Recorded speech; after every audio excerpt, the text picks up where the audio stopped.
Ladies and gentlemen, welcome to the least requested, least demanded, and the least downloaded wrestling podcast, PCW. This could be a long podcast, so strap in and shut up and don't be a little bitch about it. To the masters. The question is, are you ready? Let me talk to you. I will give you a show like you have never, ever seen before. Why? Because I can. What do you guys want to talk about? I am that damn good. I am the B-E-S-T.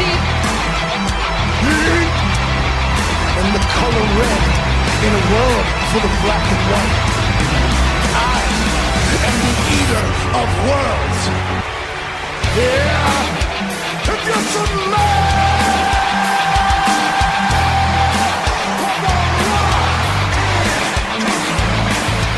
acknowledge me. The champ is here. But to be the man, you gotta beat the man, and I'm saying, woo, right here. Hey yo, the best there is, the best there was, and the best there ever will be.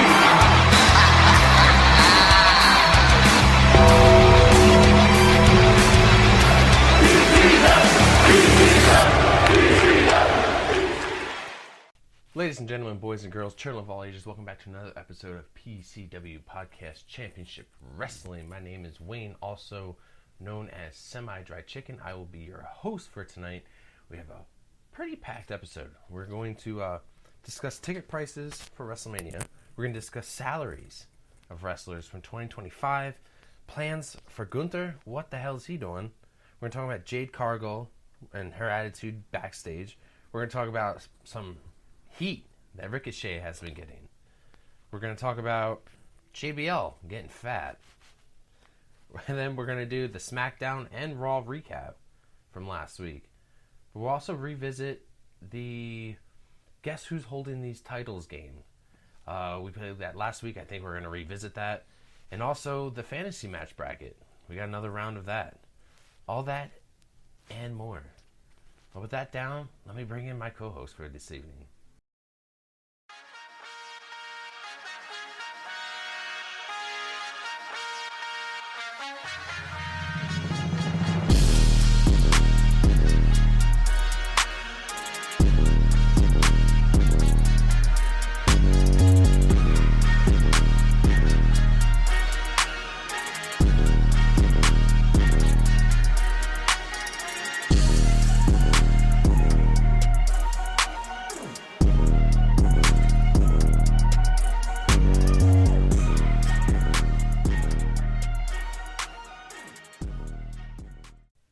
Welcome back, Dre.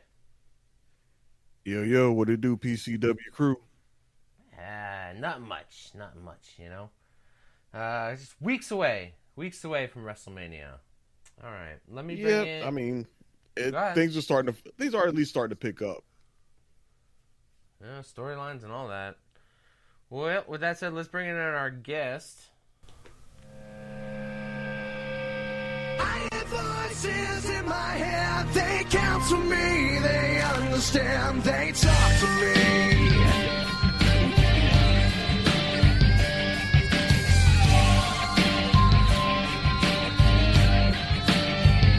You got tools in your religion, all designed to keep you safe, but when rules start getting...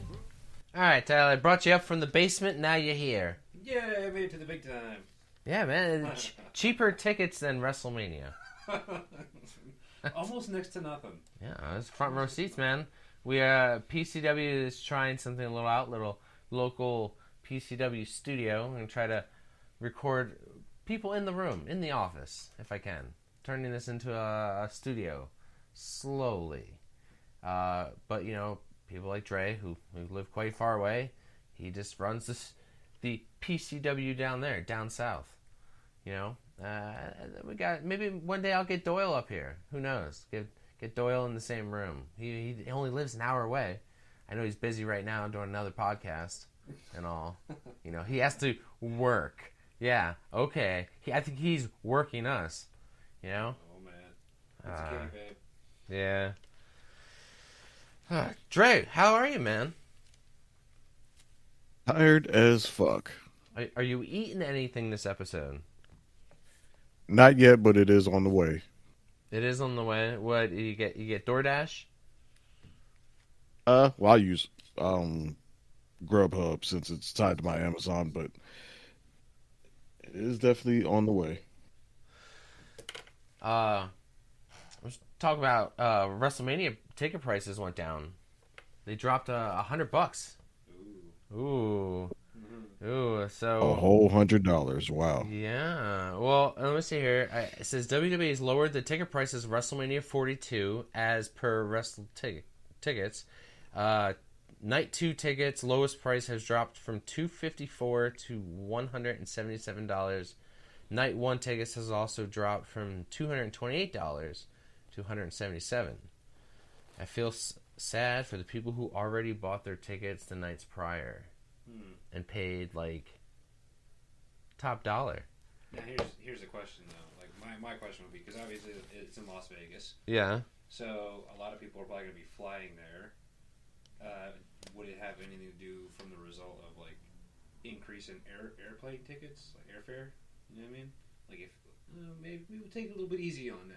They got to fly and tickets are expensive. I just think it's plain and simple. It's the prices are so goddamn high. The ticket sales are so bad that they just have no choice but to cave in and have to lower prices. And also I heard they also stepped back on the rule that they had that they're not going to be showing the PLE at bars or anywhere streaming within the 50 miles. Oh, they dropped the blackout. Yeah, I heard they dropped that. Good. I think that's fucking Now stupid. that's good. Yeah, it's I can't afford. Sorry, you can't afford a $1,000 ticket. Well, then you can't afford to watch it at fucking Hooters. Well, if you go to Hooters to watch WrestleMania, you're probably not watching WrestleMania anyway. Well, also tell me where's there Hooters around here that still shows wrestling pay-per-views, because, Ron DiBenedetto, old listener of the show, he knows we used to go to Hooters when we were younger to watch the PLEs, and that's just a thing of the past. Yep, went the way of the dinosaurs. Well, I wasn't paying $60 then, and I still won't pay $60 now. Fuck. And these ticket prices are insane. Let's see, let's book the three of us for WrestleMania. I'll just do it right now live. 42, right? Yeah, 42 tickets. And their three best friends. Man, I really think, Dre, that WrestleMania 40 was the last affordable WrestleMania. Oh yeah, I've been said that for a while. Yeah. I'm just not seeing how it's. Oh my god, dude. It's not. It's going to turn into one of those things where, whatever city it's in, you will have some people who will show up and will pay for those tickets and whatever absurd price. Those who can afford it, or those who invest in it to make it their family trip or yearly trip or whatever. The diehards who are really into it. But you're also probably going to see a larger increasing population of people who just show up to that city for the week's activities and everything else that's going on. WrestleCon, Wrestlemania, all the WWE World stuff. And then the nights of the WrestleMania itself on Saturday, Sunday, they'll just find a watch party at a local bar somewhere. Yep. So that makes their decision to, blackout cities even more ridiculous and absurd and stupid. Because not only are you pissing off the locales and the businesses in those cities where you're hosting these shows at, because they can't make money off what they're expecting to be this big local event, you're also going to turn away potential people who would come into the city during times like WrestleMania, show up at WrestleMania World, spend money and do all this stuff, but they just won't attend the PLE. Right. So I don't know who thought that was a good idea in the first place. Well, also, okay, 50 miles outside of Las Vegas. What's 50 miles outside of Las Vegas? Desert. The fucking desert, Nothing. man. I googled it here. Valley of Fire State Park. That's the farthest they could host like a party, like Wile E. Coyote's out in the desert watching WrestleMania. watching WrestleMania. That's 50 miles, dude. And now I wonder if that's like is that like 50 miles? Is that like every WrestleMania, every pay-per-view from here on out? Because I know Elimination Chamber, I believe, had that issue because I was gonna say it can't just because of Las Vegas, because of like, oh yeah, 50 miles, there's fucking nothing. Like, no, but I mean like 50 miles from Philly, you know, like There's a lot of ground. yeah, that's a lot of ground to cover. That's a lot of blackouts, and that's fuck. Like, just think, that's the one night that Wile E. Coyote and Roadrunner get along is to watch. Those 2 nights. yeah, They call us Bruce, and they're like, you know what? Let's watch WrestleMania. yeah. Anyway, I'm looking at prices here for a 2-day pass for one person. So just to give you guys an idea, one person. Let's say if we sat for WrestleMania 40, like underneath the Titantron, facing the entrance, we're looking at $780, and they're rating that as a fan favorite spot actually. Per person? Per night. Yeah, right now it's $780. Well, yeah, like I'm looking at 767, 780 for that. But if we're looking around the ring, let's talk. Is that one night or two? That's 2 nights. So yeah, I'm trying to look for 2-night passes, 18th and 19th. Let's see. If that's in the same area that we sat for WrestleMania 40, then that's roughly about the same price of what we paid. Roughly, yeah. Now, if we're talking like floor seats, I'm looking at I'll pull this up here on the big screen for you to see here, Tyler. Floor seats, we're looking at over $1,100. Jeez. We're looking at $2,000. Now, if you want to get closer to like somewhat adjacent to the ring, you're looking at $7,500. If you're looking to the ramp is $3,400 to $2,200. Yeah. Around the ring, hard camera side, you're looking at $30,000 if you want to be on TV. Well, wait a second. Facing hard cam, you're facing the hard cam, because the hard cam's here. So $8,000 for tickets if you don't. When we see it on TV. Yeah. So where the camera's facing, so like the camera's there, and so people underneath the camera pay like almost like $22,000 less than if you want to be on TV for WrestleMania, which is $30,000. So, what website are you looking on?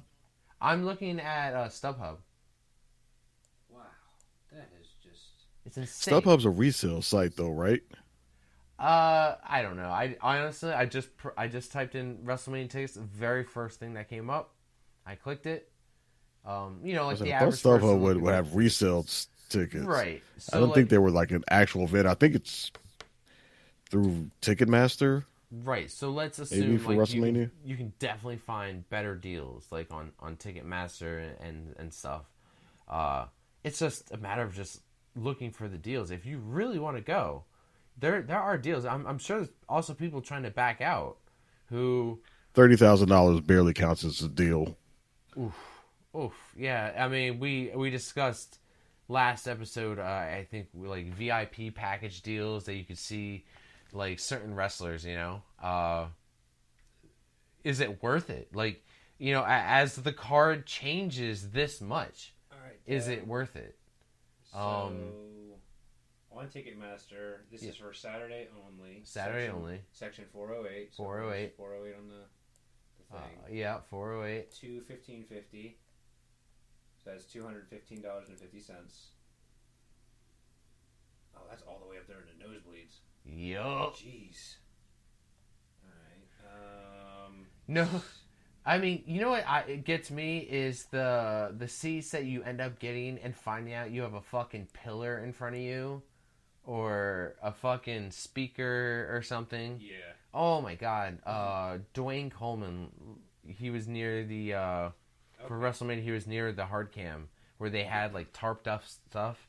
And he told me about that. He said it was hard to see the entrances. You couldn't see the whole thing. Ticketmaster section A1. Yeah. Row 2. A1 row 2? A1 row 2. Where the fuck is A1 row 2? I would imagine it's somewhere down near the ring because it says right on the ramp. That's the entrance ramp. And so we're talking about going down the entrance ramp on the left-hand side. Yeah. On here in StubHub, we have $2,260. How much are you finding on Ticketmaster? $16,040. What the fuck? 25 cents. Do you get to touch Tiffany Stratton on the way down? Like, what the fuck? Like, section A4. So that's you get that close. You get the A4. That's $8,221. A4 is hard cam. Okay, this is the one. This is the one that actually comes closer. Yes. $8,987.05. That's ridiculous. That's ridiculous. Dre, I think what we paid for our WrestleMania tickets, for it being memorable like it was, I didn't care. I didn't care as much where I sat because we were part of the moment. We were part of it, you know? I To an extent. To an extent. I mean, like, while we were sitting there watching the show, I was definitely looking up at certain people and kind of feeling bad for where they were sitting. Oh, yeah, for sure. And that was also because of the weather, too. I mean, the weather was just, for being outdoors, that's one thing people forget is like when you want to go to WrestleMania and you're like, oh shit, it's outdoors, because they have been doing more and more. And you got to think about the weather and where this is going to be. Depends on the stadium. Oh, yeah, it depends on the stadium. Lincoln Financial Field, like, first night, froze our asses off. Second night, not so bad. Here's a couple interesting ones as I'm looking like back and forth. Yeah, but something like Vegas, obviously it's in Vegas in the desert, it's warmer, and I'm pretty sure that stadium's a dome. Yeah. So it's temperature controlled. So A6, which is opposite the ramp. Either way, regardless of where it's at or what the show is, I don't think being up in the nosebleed sections is worth it. No, I don't think so. Because pretty much all you're doing is staring at a screen the whole time anyway. Yeah. If I'm going to stare at a screen the whole time anyway, I'd much rather be at home with friends at a watch party or at a bar with other diehard fans where you get virtually the same experience. You're just not there. A6, which is opposite the ramp, which would be behind the commentators. StubHub has at $4,786. Ticketmaster, their highest price is $3,216.25. The lowest is $2,575.05. So, I want to move on from this, but let's talk about with tickets being so damn expensive. I saw a clip about wrestlers' salaries in 2025. Now, this top 10 wrestling salary is for full-time wrestlers, so this does not include Brock Lesnar or John Cena.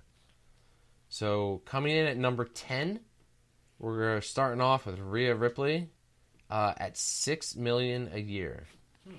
Yeah, some of this list is going to be kind of surprising, some not so surprising. Jey Uso at number 9 at $7 million a year. Finn Balor, number 8 at $7 million a year. Man, Finn Balor for hanging around in the Judgment Day, not winning any world title. That's a lot of money for a guy who doesn't win any world titles anymore. Yeah. Won one Universal title for a day. He's like, I think it was a full day. Oh, I'm a main card now. I won the world title. I want main card pay. Like, fuck. It was for a day, but it counts. Finn Balor, okay. Kevin Owens, number 7, at $7 million. CM Punk at $8 million at number 6 on the list. Now, I thought Punk would have been higher, but I think with who runs the company now and where he stands in the company, I think that's why, because some of these guys above him make more sense. Drew McIntyre at number 5 at $8 million a year. Still in single digits. Yep. Seth Rollins, number 4 at $9 million a year. Here we go. Top 3 highest paid wrestlers. Tyler, do you want to take a guess at the 3 highest paid wrestlers? Give me 3 names. Full-time wrestlers, highest paid. All right. Number not 1. Brock Lesnar, not John Cena. Number 1, I'm going to guess is Roman Reigns. Number 2, I would probably say... No. I'm going to put Cody Rhodes at number 3. Okay. Randy Orton at number 2. Okay. Dre, what do you think for your top 3 paid wrestlers in WWE on the full-time roster, not including John Cena and Brock Lesnar? I'm going to put Roman 1, Cody 2, Randy Orton 3. That is correct. Oh. Roman, we're going to do Randy Orton number 3 at $10 million a year. Cody Rhodes at $10 million a year at number 2. Cody Rhodes getting some of that sweet, sweet money. And Roman Reigns at $15 million a year at number 1, highest paid WWE superstar. I would think that Cody and Roman have to be making more because of the movie appearances. Like if that's strictly WWE. That's strictly WWE. Okay, That's right, yeah. that's you also got to think of merch and all that other shit. But that's no Street Fighter's completely separate. I can't believe you got to number 5 and you were still in single million digits. Like, well, they're not. They don't get paid like football players. I still. And it says here in 2025. Main roster minimum. The minimum salary for a main roster WWE superstar is reported between $300,000 and $350,000 a year, marking a significant increase from previous years. Mid-card, upper mid-card generally range from $500,000 to $5 million. NXT developmentals are $60,000 to $150,000, with some developmental talent receiving up to $500K a year. Part-time legends, high-profile timers like Brock Lesnar and Goldberg can earn $1 million to $5 million for limited appearances. jeez. Nice. I can't believe, like, the one that really surprises me the most, I don't know if I'll have any agreement on this, is Rhea Ripley. A, at how low she was on the list, and B, at how much she was making. Because I really feel like she's a top-tier star, at least top 5. Yeah, I'm kind of curious. But it's not what you're worth. She's a woman. No, it's this, guys. It's not what you're worth. It's what you negotiate. It's like, yeah, she's worth this. Charlotte's worth that, and some of these wrestlers are worth a lot of money, but it's not what you're worth. It's what you negotiate. I feel the same way. I don't know that I would say that it's just what they negotiate, though.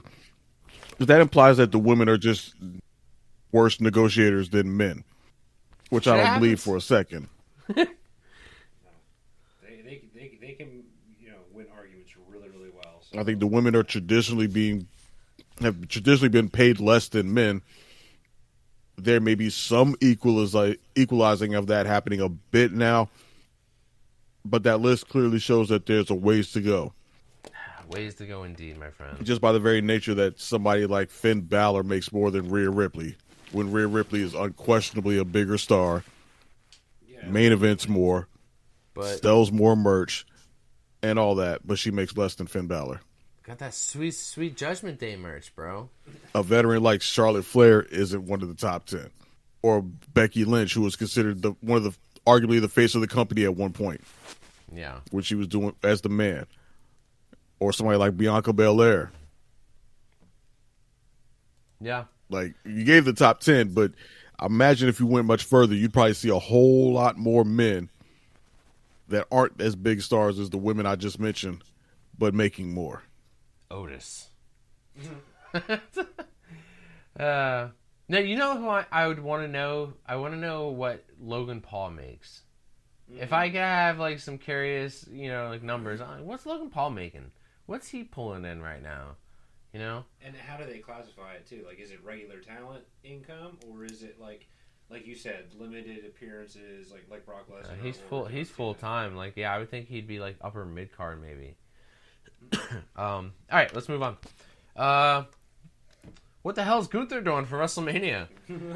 According to Body Slam, Gunther versus Rey Mysterio was planned for WrestleMania 42, but Mysterio injured his ribs before the Royal Rumble 2026.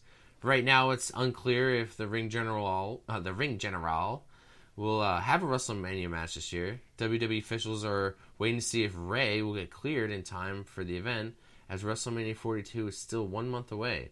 Gunther last competed on March 2nd episode of Raw, where he defeated Dragon Lee and unmasked his fucking ass during a match. Yeah. During an interview on Unlikely with Adrian Hernandez, Rey said the following about his injury: "I'm much better than what actually happened. The injury occurred on January 26th, which was the Monday leading into the Rumble. Fractured ribs both left and right. So now I take a little bit of time to heal, but I am on the way up." Sounds like a bad Antonio Banderas. That's my Rey Mysterio impersonation. Oh, God. But, yeah, so, dude, to leave Gunther off the fucking card, like, would be insane. Like, I've seen it before where we have literally been balls to the buzzsaw, you know, up to curtain call of, you know, who's this person facing. And, you know, we've even done it per storyline with John Cena, you know, with The Undertaker, you know, like, who's he facing? Yeah, like Seth Rollins, even all the way up to the moment, like, who he was facing, it was Cody Rhodes. You know, like, so, if they would, like, who do you bring in? Who? Like, who returns, the thing is, like, who returns to either, I don't think anybody's going to return just to squish Gunther. Who returns to get their ass whooped by Gunther? You know what I mean? Like, just, and, damn, I can't find anybody to him just to retire. The only person I would think that would be remotely close to returning wouldn't even have anything to do with Gunther. He would have something to do with a completely separate match. I'm going to leave that alone for later. Oh, okay. Yeah, like, I don't know. Like, can Natalya come out and he can just, you know, pin Natalya and she can fucking finally retire? So I don't have to hear her goddamn promos and see her matches. Talking about the dungeon, throw out the match. Got a bit of a hot take. Yeah. Hey, you know what? I would contend that WrestleMania doesn't need Gunther this year. What? As I cross that off my list. What? If you don't have anything for him, don't force it. Yeah, I guess don't shoehorn some bullshit in at the last minute just to get Gunther on the show. If you ain't got nothing, leave him off. You don't need it. Bring him back afterwards and start some program then. And not only does WrestleMania not need Gunther, WrestleMania does not need a Gunther versus Rey Mysterio match. No. There's zero interest in that match. Nobody cares about that. I think that the reason is because nobody wants to see Rey Mysterio's final match be against Gunther. Nobody wants Everybody knows his last match should probably be against Dom. Yeah. No. And nobody wants to see a match like that where you know Gunther's going to squash him and win. So I just picture him I don't know why they were jumping. even going that direction in the first place. That's just a terrible booking, in my opinion. I just picture Ray jumping off the rope and the big fucking slap to the chest, and he's just down. Splat. Like he's like a fucking bug, dude. Like he grabs him by the chest and pushes him all the way down. Aye! Like fucking flat. Done, man. Like 1, 2, 3, one-handed. And that all sounds terrible. No, I know. I think it would be a pretty good... we've seen Ray take out bigger guys before. We've seen Ray take out plenty of bigger guys. I mean, the first person that comes to mind is Batista, right? Yeah. Big Young Show Ray. And, young Ray. I get it. He needs to take a hop down to Mexico. I think unless they plan on turning Dom face, I don't... Oh, no. No, I'm thinking too deep. I'm like, do you think Gunther could get Dom to turn face by beating the shit out of his dad? Like, can it turn him? But I don't know. We'll get to that. We'll get to Dirty Dom, what the fuck he might be doing at WrestleMania. Interessante. The only person, in my opinion, that Gunther should have faced is the person who already has a match now. I've already stated multiple times how I thought the booking should have gone. And we should have gotten Gunther versus Brock Lesnar at WrestleMania. Gunther talks shit about how he's a career killer and all this, that, and the third. Brock Lesnar comes out, interrupts him, and says, "Why don't you try killing my career?" Boom. Instant Gunther versus Lesnar at WrestleMania. I would have Lesnar win that match. Lesnar would get a huge babyface pop from that. And then going into SummerSlam, going into SummerSlam, if Lesnar was going to retire, then that's when you would give Lesnar versus Oba, which is what we're going to get at WrestleMania now instead. Yeah, well, I'm pretty excited about that. I mean, regardless of how the turnout, I guess you guys are right. If we don't have anything planned for Gunther, maybe it's just best to just leave him off the card. There's plenty of superstars who are hungry for that fucking paycheck, who are hungry to be on that card, and if there's a feud there, let's do it. I think all you end up doing is hurting Gunther if you try and shoehorn him into something too. Yeah. It's one thing, like, if you could say maybe he's injured or whatever, you can, carry it out however until after WrestleMania, but I think it would just hurt him to try and make something happen that doesn't need to. Yeah, I guess. A little bit more with the subject of Brock Lesnar. We will talk about. Hey, you know what? I'll just bring it up later when we talk about it. Maybe it's just not a place for it here. Are you guys hearing? I'm gonna read this. I saw this post today. Say Jade Cargill crashes out. There's another. What was that alpha term? Crashes out over fans comparing her to WWE Hall of Famer Goldberg and saying she can't wrestle. I'm always being called Jadeberg. They tell me I can't wrestle. They say, you can't wrestle. You just say it. You can't wrestle. That's all you can do is say it to me. Guess what I'll say? I can tell you because I'm champion in WWE. I can't tell I've been a champion in 2 companies. If you can't tell, I've been champion in 2 companies, and I've been on billboards. I make a lot of money, too, okay? Like, what? Seen her on a billboard? Yeah, like, I guess. Maybe on the side of trucks? I don't know. You can't count, like, promos on a production truck. She's just getting heat. That's all. I mean, she's gonna... It's getting too real, that's all. Ooh, speaking of somebody who's getting a lot of fucking heat right now in the wrestling business, Ricochet is not doing so good. Yeah, a fan posted something to him. I'm not quite sure how it started out on Twitter, and then the fan has MS, and he said, I'm glad you got MS. Now, that was just like definitely a heel thing to do, but I guess, like, people are out for blood. So much that Samantha Irving even had to, like, delete her account, her Twitter account. Yeah. I mean, it's just... Some people just gotta leave shit be. I mean, if it's an agreement that this fan and Ricochet had, whatever, fan just wrestler being heel, but I don't know, maybe that was a little too fucking far. Some wrestlers do take it too far. MJF would come to mind. Yeah. That was definitely too far. Taking it too far. It's one thing to be heelish on social media or whatever.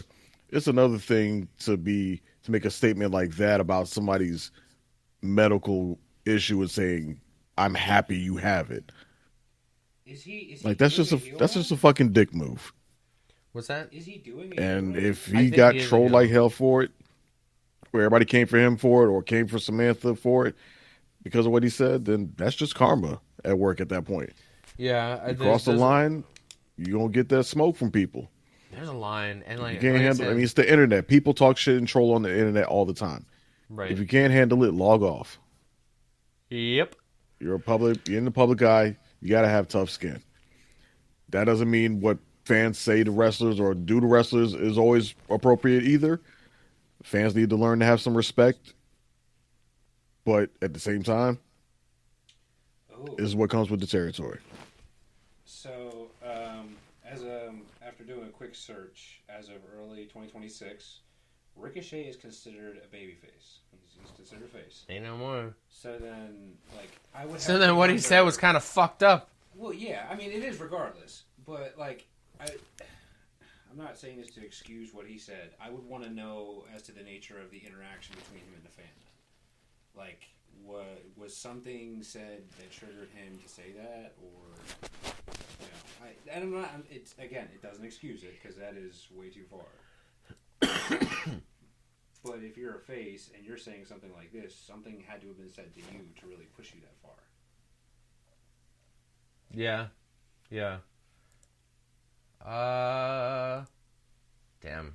I wanted to bring up some of these pictures, but yeah, it is too far. It is way too far, especially it being on social media, where you're not just saying it to somebody in person. You're just fucking posting it for the world to see. Oh, yeah. That's a lot of eyes, especially when you're on a stage like that, literally and figuratively. You know. Oh, I don't want to Google this, but I'm going to. The JBL was on the Undertaker's podcast recently, and JBL looks like he gained some weight. Husky? Oh, he got husky, all right. Husky. I mean, like, I can't. My goodness. My goodness, I know. I just show you a picture. I never seen JBL that big before, but I guess barbecue and fucking beer's doing him well, you know? Retirement's doing him well.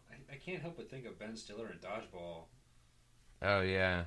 Yeah, he does look like Ben Stiller a little bit from Dodgeball. Yeah, what the heck was that guy's name? Oh, I can't think of the character's name right now. Oh, man.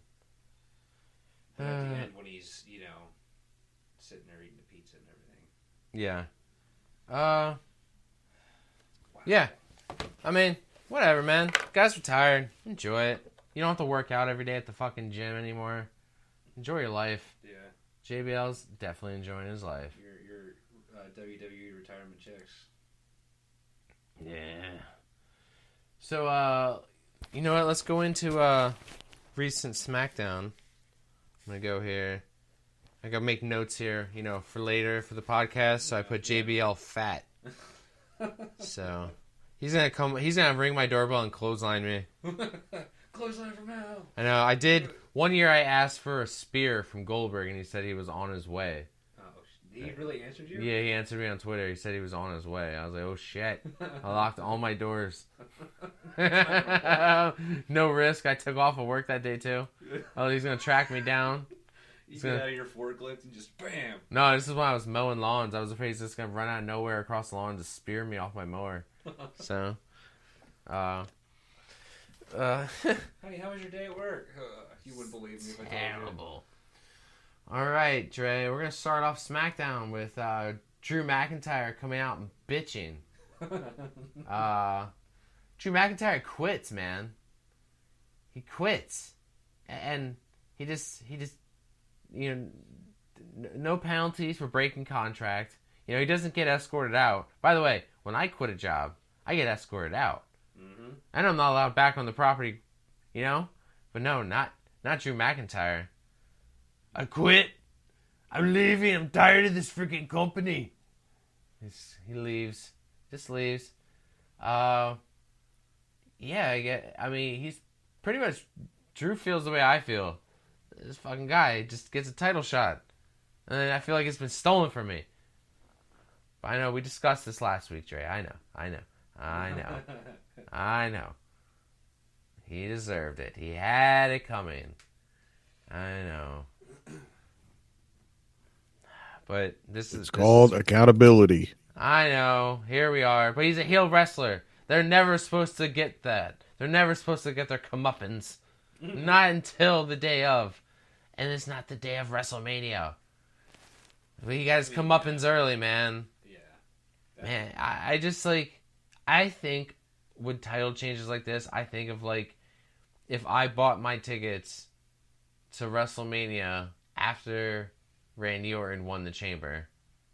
Or, like, you know what I mean? Like, I was like, yes, I'm getting Drew versus Orton at Mania. Like, I'm so excited. And then I get Cody Rhodes. Oh, man, thank God. Because think about this. You get Cody Rhodes as champion last week, and then they also lowered the prices of tickets this week. I would have been severely pissed. Dun, dun, dun. Are you kidding me? That's a twofer. That's a twofer. Double kick to the biscuits. Oh my goodness. Oh man, we also had Uncle Howdy and Eric Rowan defeated Solo Sikoa and Tala Tunga in a non-title match. Again, for this fucking stupid lantern. Oh, it's Tala Tunga. I thought it was Tama Tunga. I thought he was taking the other guy's name. So many Tungas. Tungaloa. Tama Tunga, Tungaloa. Tala Tunga. What the hell? There's too many Tungas. Too many Loas. They're just the MJF. What are they? MFKs? MFTs. Which I don't even know what it stands for, to be honest. Motherfucking tribe. My family tree? Oh, I thought it stood for motherfucking tribe. Hey, look, man. Look, it just might. Yeah, my family tree or my fucking tree or... fucking tree.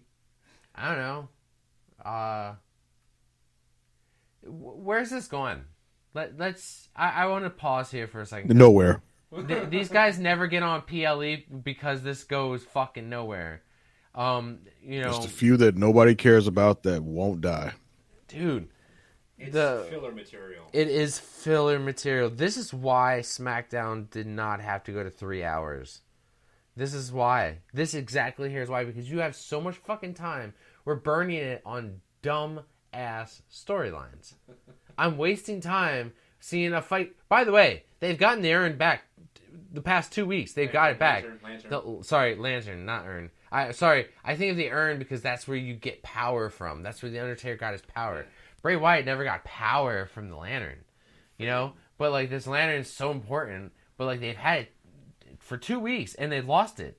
I mean, in your defense, there is a commonality between the lantern and the urn in that when Paul Bearer would open the urn, that bright light would shoot out of it. But they always like signify like that's where Taker got his like power from, right? Yeah. But like Bray Wyatt never had that with the lantern. Like that's where he gained his power.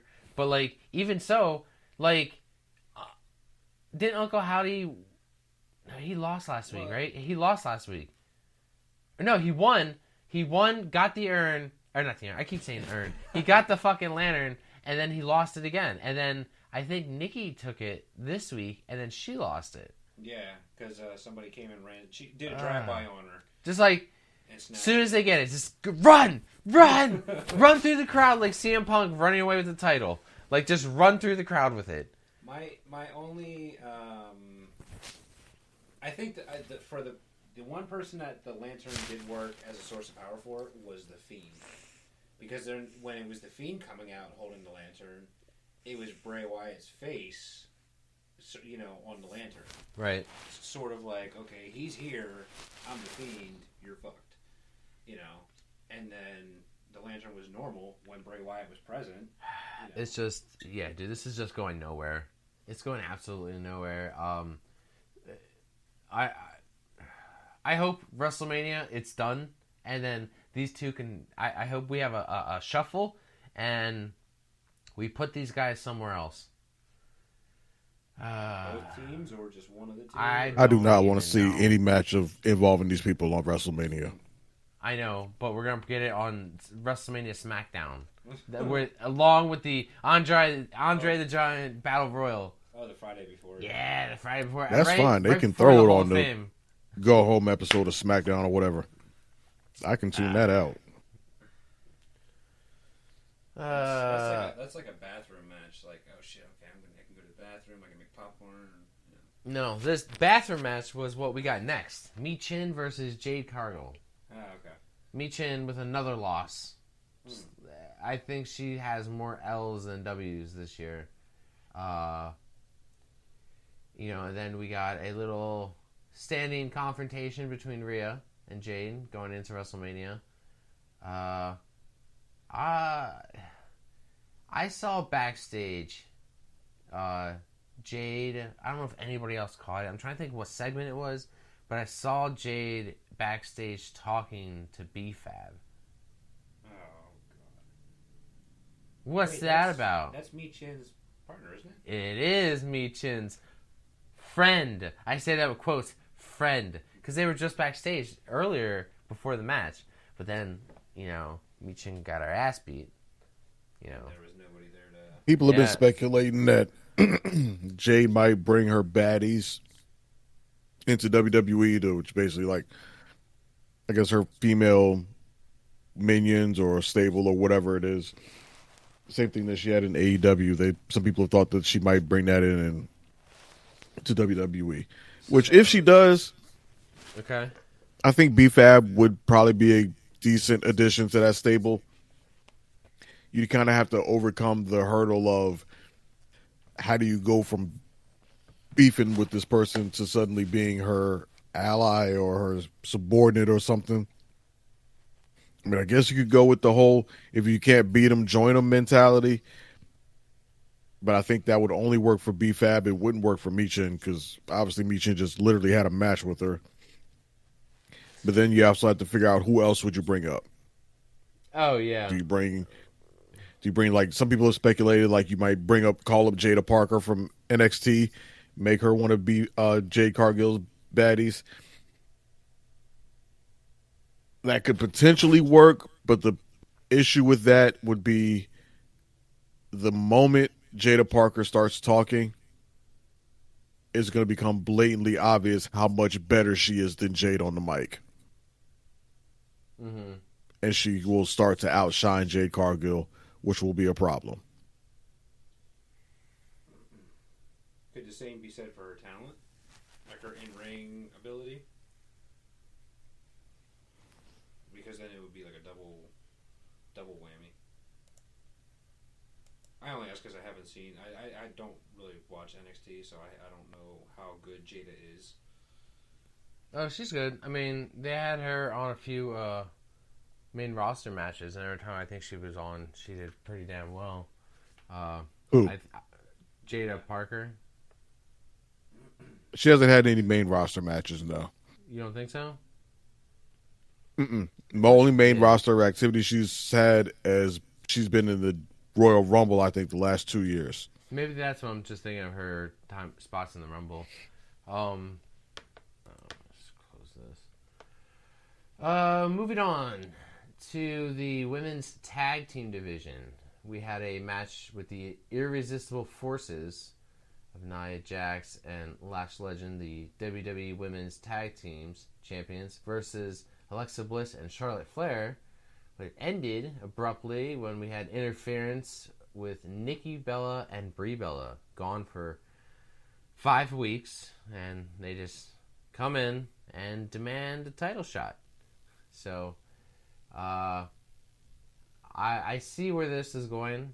We're going to have the tag team fatal 4-way, we're going to have, I would say, Alexa Bliss and Charlotte, and we're going to have Nia Jax and Lash Legend, the tag champs, versus the Bella Twins, and let's think of a fourth team. I mean, we're going to say Kyrie and Asuka, but I think I was leaning toward Kyrie and Asuka probably facing each other. Bailey and Lyra. Yep. There you go. There's your 4 tag teams. Yep. Because they seem pretty interested in the tag division because neither of them can get it done in the Intercontinental title, which I do like. They both tried for the world title. Failed the Rumble, failed the Chamber. They couldn't get to either of them. Couldn't get it done.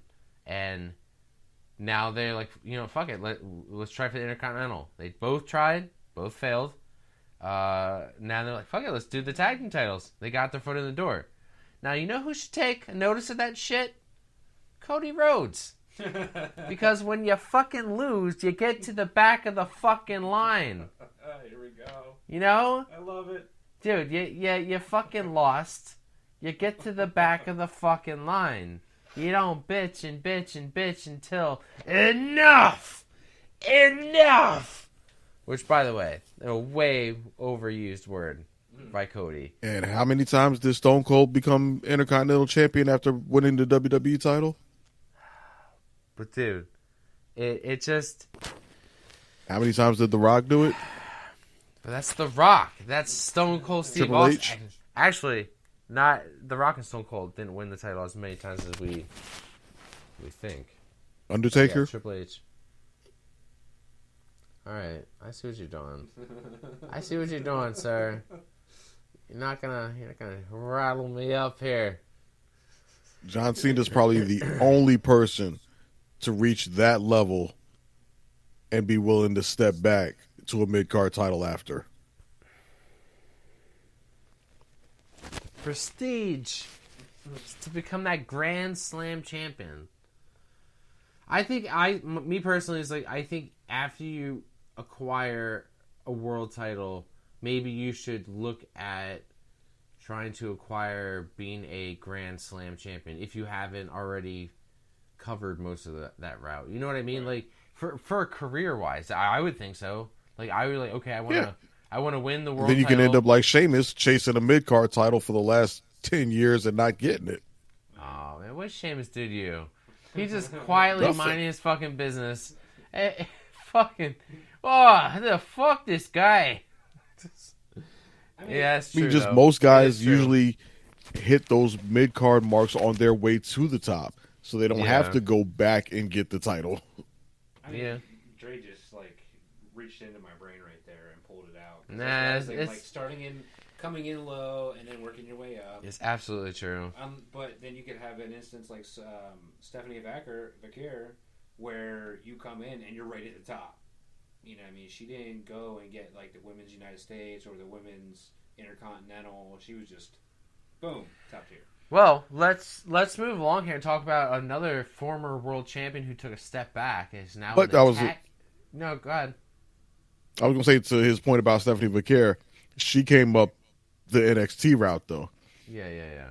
So even though she did, have that, quick ascension on the main roster, she came to the main roster with a whole lot of hype because of the work she did at NXT, where she did work her way from the NXT North American title to the NXT title itself. Fair point. Yeah. Yeah, that's very true. Shit. Also, Brock Lesnar, not a Grand Slam champion. Yeah. Well, and nobody cares. Good luck trying to put a title on him. He's like the John Bones Jones of WWE. He just comes in and instantly gets the shot. Yeah. I don't know. Well, let's talk about somebody who was world champion and now is in the tag team division. Damian Priest and R-Truth defeated Los Garza. What a hell of a tag team defeat. Damian Priest, and R-Truth, whatever. I mean, what's the tag team division being done with right now? Real quick, who has the WWE World Tag Team titles? Quick, who can tell me right now? Usos. Quick. Usos. Right. Who has the WWE SmackDown? Oh, the MFT. Yeah. Yep. Yeah. Lackluster, I'd say, but like, I don't know. There's not whatever. Of teams that people want to see that are drawing attention to put up against those champions. It's gonna be a feel-good moment, I would like to see, like, one thing I would like to see is, like, we had touched on this in private conversation. Yeah. Aleister Black and Damian Priest. That was supposed to be private, man. That's why it was a private conversation. I'm so sorry. I told you that in confidence. I told you to turn your phone off. You're not gonna talk about it to anybody. Here you are blabbing about it. You told me in the car you wouldn't tell anybody about that. That's a secret stable I wanted to have. Please don't kick me off the show. I told you how to rebuild Judgment Day, but that was a personal opinion. Hey, look, I haven't said anything about that. Oh, God. Yeah, see? Anyway, go on, Tyler. No, I just think it would, like, the auras, if you could, I mean, it would probably involve dialing Damian back from face. I don't know about completely making him heel, but dialing him back on the face a little bit to bring in that like darker element of his. I don't know. I just think they'd like make a really good team. I think they have a sick entrance, and I think they're both physically intimidating in the ring, as well as talented. Like it's not just like their presence; it's also what they can do in the ring. So I think it would make for good action. Yeah. Well, I mean, I at least if we get these two winning the tag titles, it's gonna be a feel good moment, right? Because I'm pretty sure we're gonna get maybe Austin Theory and Logan Paul for the World Tag Team titles. So that probably won't be a feel-good moment. Who knows? I forgot about that. Yeah. So at least as long as they both get on the card, you know, I'd like to see both titles on the card, both get featured. But yeah. Anyway, then we got Jelly Roll showed up on Miz TV. We had also who else showed up? Kit Wilson. Yeah. Kit Wilson. Damn, Kit Wilson. Yes. Done. He's toxic. Calling everybody toxic, and then fat shaming, and Jelly Roll lost a lot of weight. If you go back to his match a few years ago when he was on WWE, I mean the difference. Huge. Years ago, that was like less than a year ago. You talking about the PLE? I believe so. Randy Orton? That was like SummerSlam or something. This past SummerSlam, yeah. Unless he had another match that I don't know of. No, I think he was featured in WWE. Maybe I'm thinking about like when he was singing, but he did team with Randy Orton to take on Logan Paul and Drew McIntyre SummerSlam. Yeah, I guess I'm talking like prior to that, like when he performed for WWE, but he was a pay-per-view. He did have a heftier presence. Yeah, I mean, he lost a lot of weight. He looks great, and you know what? I see it. Here's the thing: is like I like Jelly Roll, right? I'm a fan, so I'm not upset at all that we're getting Jelly Roll at WrestleMania. But to the fans who are upset that we are getting Jelly Roll, think about this: it was either Jelly Roll or Travis Scott. Like we could have had Travis Scott. So Jelly Roll. I guess if I had to choose who I'd want to be entertained by, it's probably gonna be Jelly Roll. Bailey's getting ready to give me a rose plan if I don't give her an answer. I would have also accepted Bad Bunny because last time Bad Bunny was with us was that Backlash, and that was fucking awesome. Yeah. And with the popularity coming right off of the Super Bowl, doing that back to back, ooh, that would have been a good paycheck for him. But booking, I guess, it is what it is. But if we're gonna get a celebrity, I guess that's our celebrity, right? We always get at least one. Yeah, we always get like one celebrity type match, and I think this one's gonna involve The Miz. It's gonna involve Jelly Roll.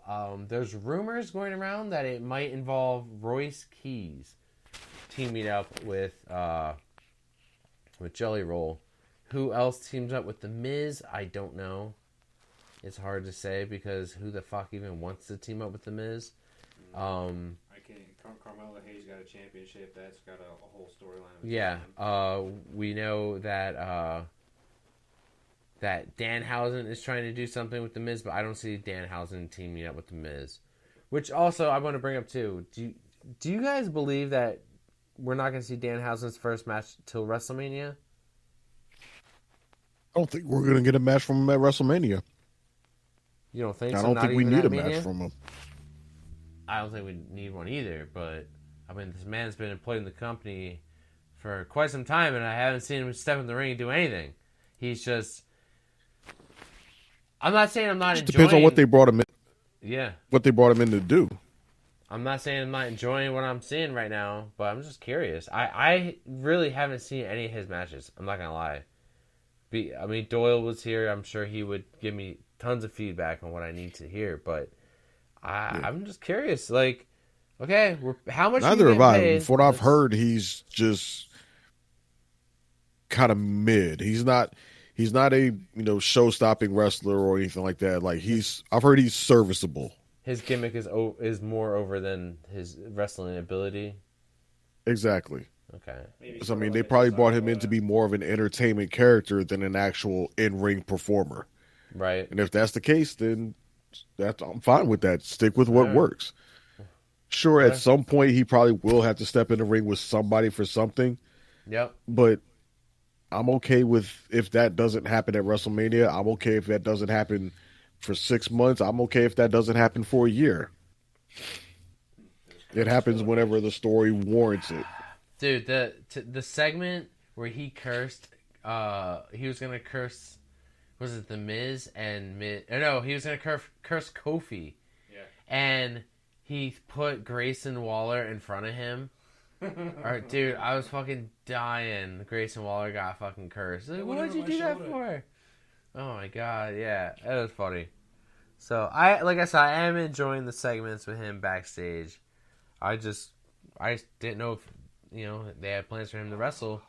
But I got a great thing for him. So like I'm pretty sure everyone's aware that he did the Austin 316 thing. Yeah. I just thought of something. Who's next? What? Goldberg's thing. Who's next? Oh. Yeah. Who's next to be cursed? Who's next to be cursed? Yeah. I don't know. I mean, it seems like everybody he cursed is pretty damn effective. Yeah.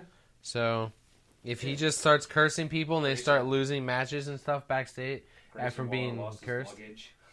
Oh, yeah. Because we didn't see it play out for him. Yeah.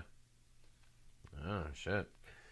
All right, let's fast forward here to Tiffany Stratton defeated Kiana James to lead her towards a well, I guess they're going to be putting, looks like Tiffany Stratton in the run for the United States title.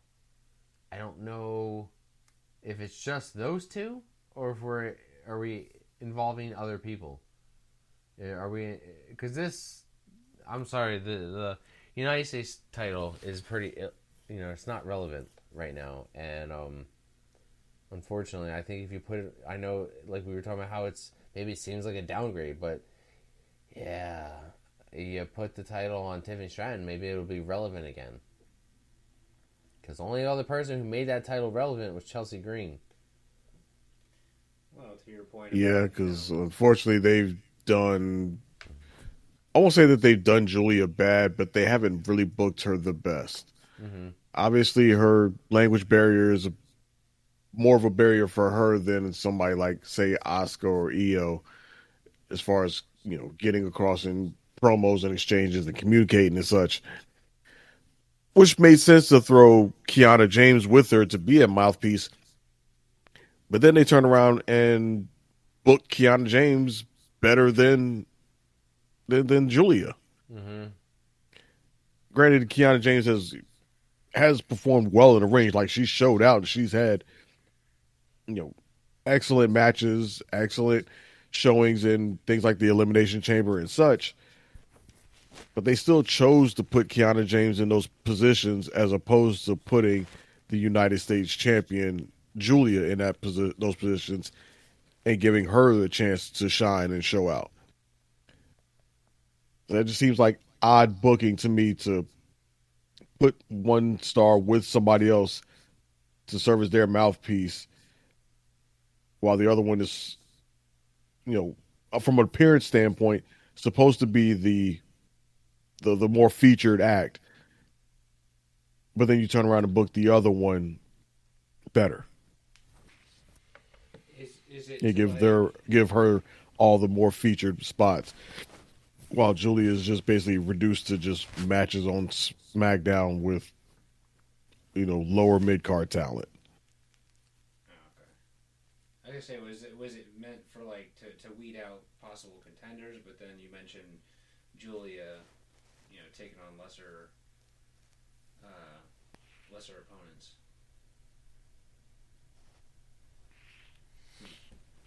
Yeah. Well, I have no idea what you asked because I can barely hear you. Oh. Anyway, let's move on. We main event here. We had Trick Williams versus Jacob Fatu. Was the main event match. We had some interference from a former co-worker, Drew McIntyre. Man no longer works here. Should be calling the cops. Get this man out of here. I remember always returning back to work after I quit. Especially after I stormed out and said I quit. Within the same day, within the first 2 hours, comes back. A big win for Trick Williams. beating Jacob Fatu. Big fucking win. Then we move on. We get to the Randy Orton Cody Rhodes contract signing. Whew. I was excited. We got Randy Orton turning, beating up Cody. After Cody gave this speech about like you're not my brother, or he said something like I love you and all this. He said some mushy stuff. He says some mushy stuff. He said typical Cody Rhodes stuff. Yeah, typical babyface stuff, but and then Randy Orton beat the shit out of him to a bloody pulp, to the point where they if you watch the recap, they blur it out. They blur out his face because of how much blood there was. Really? And I'm like, it's fucking Netflix. Come on. Or no, it's not Netflix. USA Network. I'm like, come on. You guys are the one who caused this blood. Why would you, Anyway, go ahead, Tyler. I know you got stuff you want to say. Speak nice and clear to the mic. Yes! Yes, man. I can't be the only person that's been waiting for this version of Randy Orton to come back.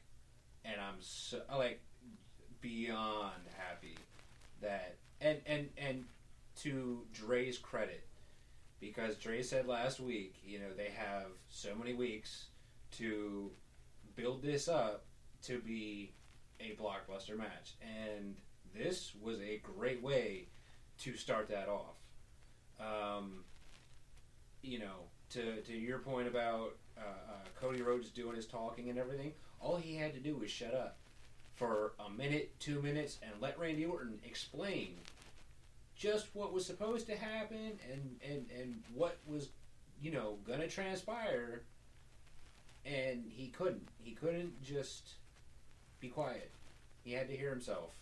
And I don't know if that was like the final tipping point for Orton or I don't know.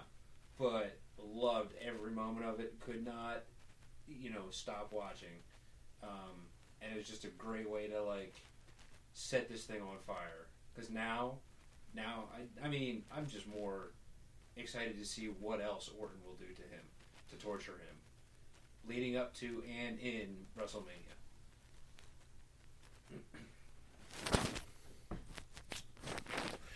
All right, Trey, what do you think about this contract signing? I think I agree with what Tyler said. Only thing I would add on is that his reaction is the very problem that WWE is going to have to deal with, because they booked this with Randy turning heel, and my guess is they may have expected people to boo Randy, but it was very clear in that crowd folks were cheering. So now you have this guy that you've made a quote-unquote heel turn, but it's done exactly what fans have wanted him to do. And did it against the guy that fans are starting to get tired of.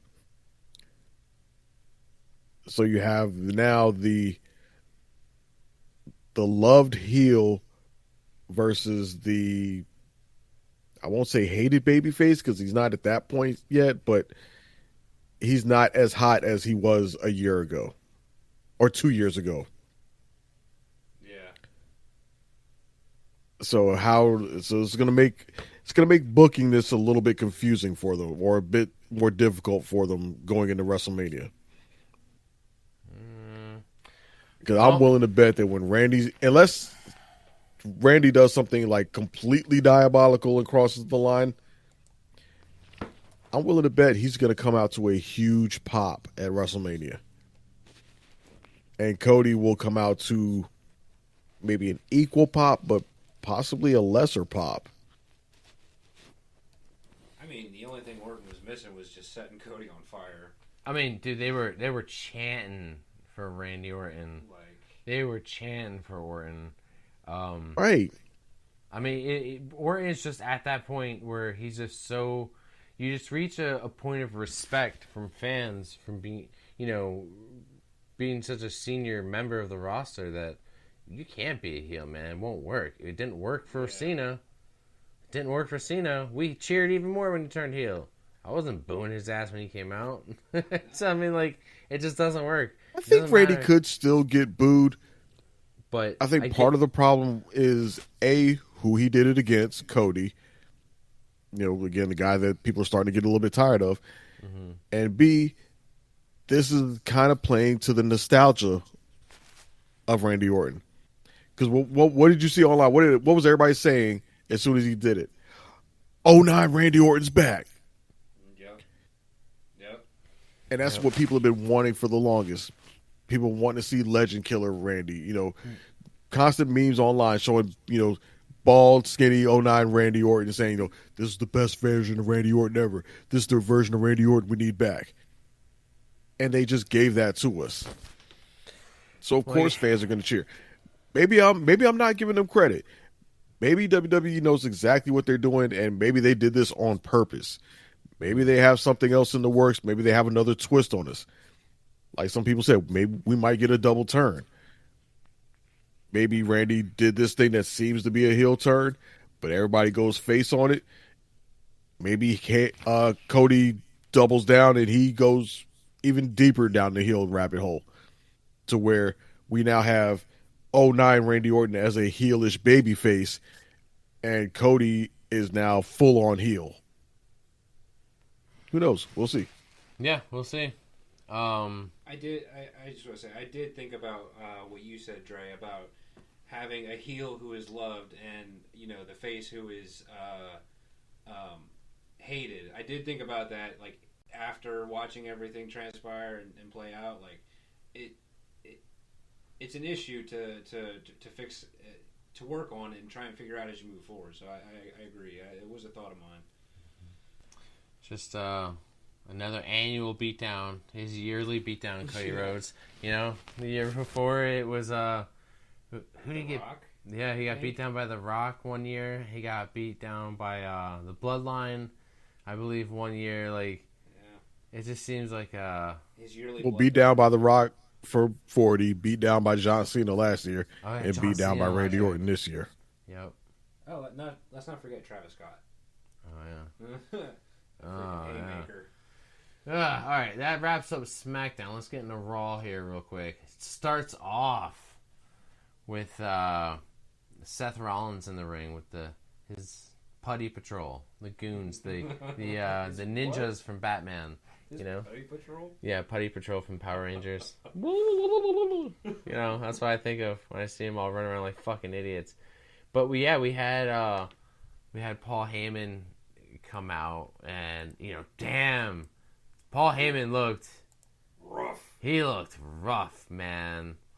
I was very. I understand some of it was makeup, and I know Paul Heyman is known for not sleeping. You know, so.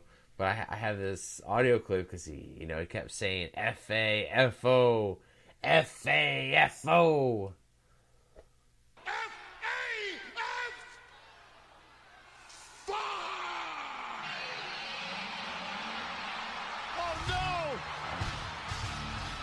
Yeah. The return of Brock Lesnar! Yeah. You know how we said the other week, when would you not want to hear Brock's music? Now would be the time. So, Brock comes out. Great segment. You know, as all the people who thought how goofy these black masked men were, this answers kind of, you know, gets rid of the goofiness, right? Because Brock just fucking runs through them. And some of these guys, holy shit, some of these guys got it. I saw some spots, it's like, ooh, oh, God. Oh, that's going to hurt tomorrow. Oh, God. Don't matter how young you are. You're going to feel that in the morning. Brock goes through all of them. He gets in the ring, gets face-to-face with Seth Rollins. We know Seth is not medically cleared, and they even made that clear. So just when we think like they're going to throw hands and, you know, the lights go out and there's that little pause, you know, because I was thinking like, ooh, we're going to get Gunther? Are we going to get Obafemi? You know, Obafemi's music hit. He comes out. you know, the look on Brock's face, Brock's just selling it really well, you know. And I like how there was a pause of tension, like 3 wild animals in a cage, you know. Like Seth is smaller, but Seth is a wild animal, you know. Like he's the beast slayer. Like Seth has been known to take down men twice his size. Like, so to me, it's like 3 very dangerous animals in one cage. And Seth gets close, makes the first move, and Brock he moves, he goes for Seth, and Seth rolls out, you know. And then he turns around, and Oba's there to pick him right up, put him right back down. He went all the way up. And there's not many men who could pick up and handle Brock Lesnar like he did. You know, then Oba went and put his foot on Brock's chest, and as Oba, you know, gets Brock out of the ring, Brock, you know, looks back at Oba, and you can see tears running down Oba's face. You know, he kept the face, but the tears were given its dead giveaway. You know, I mean, it was a great moment for him. Yeah. You know, this guy's had such an opportunity to go into WrestleMania with Brock Lesnar. Like, I believe it said that Brock is his like childhood hero or somebody looked up to as a kid. Yeah, I mean, if that's the case, you know what? I would believe it because I did see the stat floating around right now that when Hulk Hogan faced Brock Lesnar, Brock was 25 years old and Hulk Hogan was 48. And now Brock Lesnar is 48 and Obafemi is 27. So it's very, very close. Very surreal, very close feeling. I'm assuming that's exactly how that guy felt. You know, that kid. You know, like now that I think about how old Oba is and how old I am, like that fucking kid, man. Yeah, you're right, Jay. Yeah. Like I would absolutely believe that.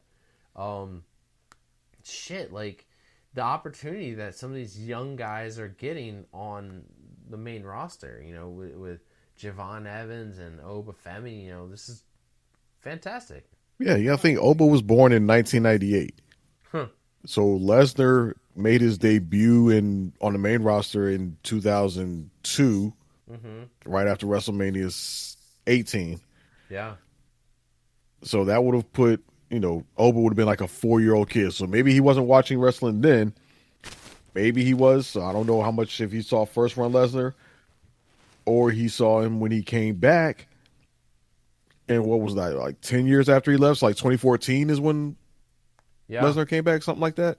Yeah, something like that. Yeah. So that puts, you know, Oba at that point, 15, 16-year-old teenager. Yep. That was really so yeah, I'm you know, it's already on Wikipedia. It's booked as a match already, like Brock Lesnar versus Obafemi. The closer we'll get to WrestleMania, the more we'll discuss that. But yeah, as for the segment, great segment, great way to hopefully end this bunch of masked men. Hopefully Brock ended that. I'm assuming. So and maybe now we can focus on what Seth might be doing for WrestleMania.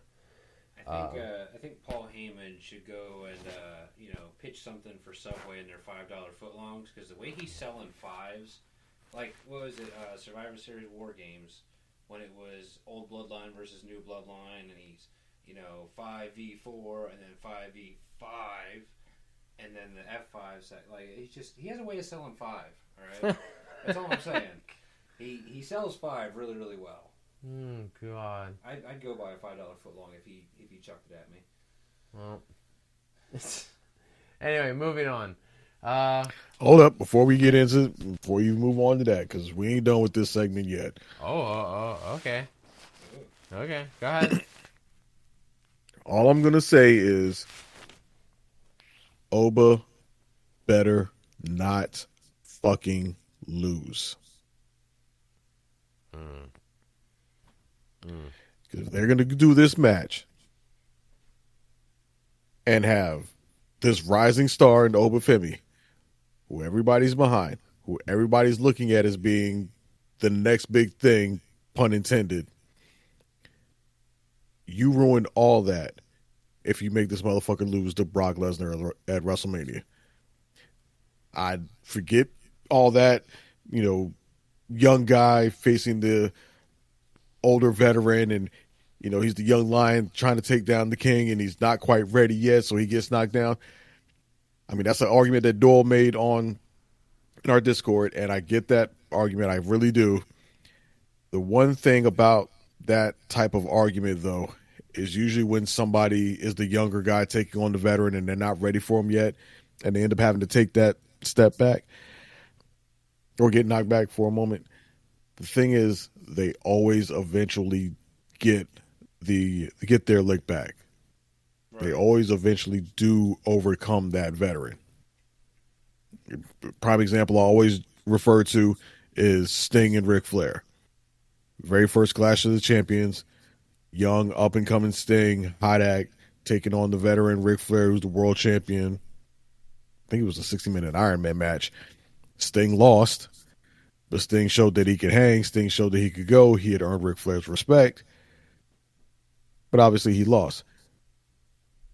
Fast forward a few years, Great American Bash 1990, Sting finally wins his first world title, and he beat Ric Flair to do it. So he eventually overcame that person.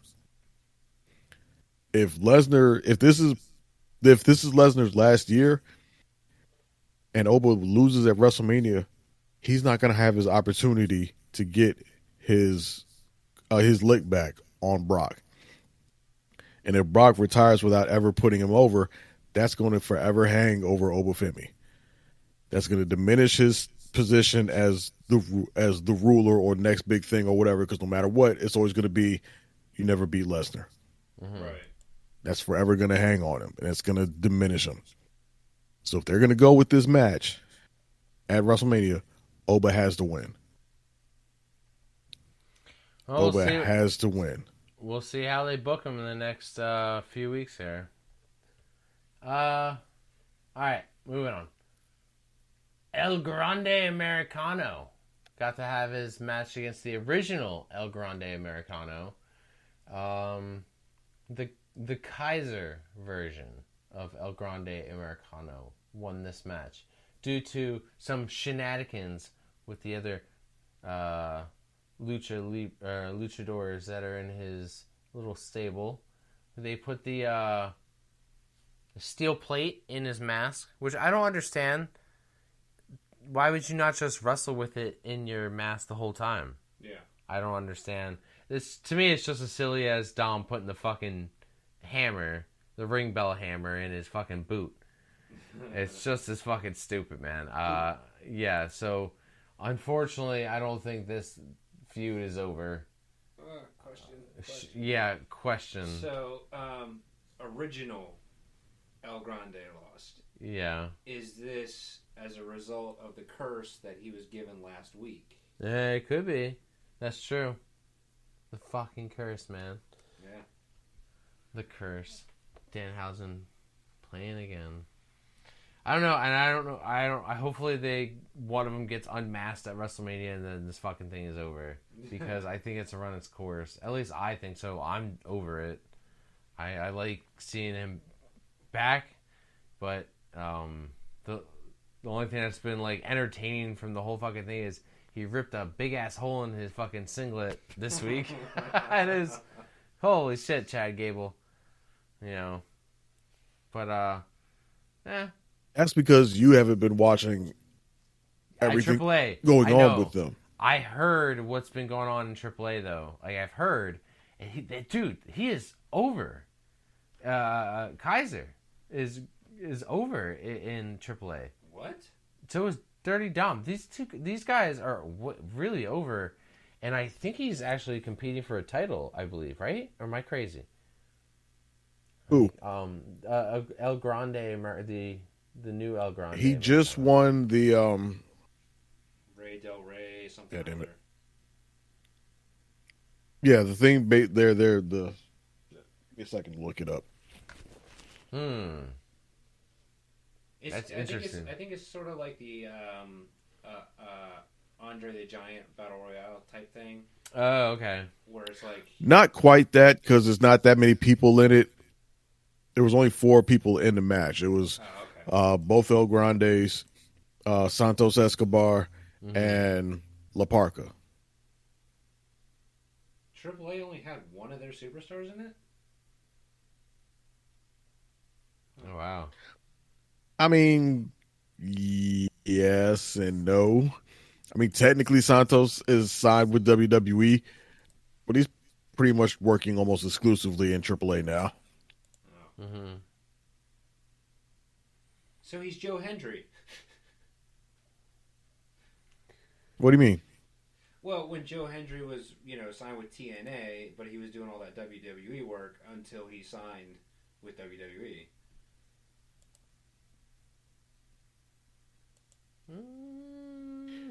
Yeah.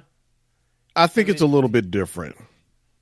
WWE I mean, Joe Hendry is currently in NXT now, and he'll probably get called up to the main roster.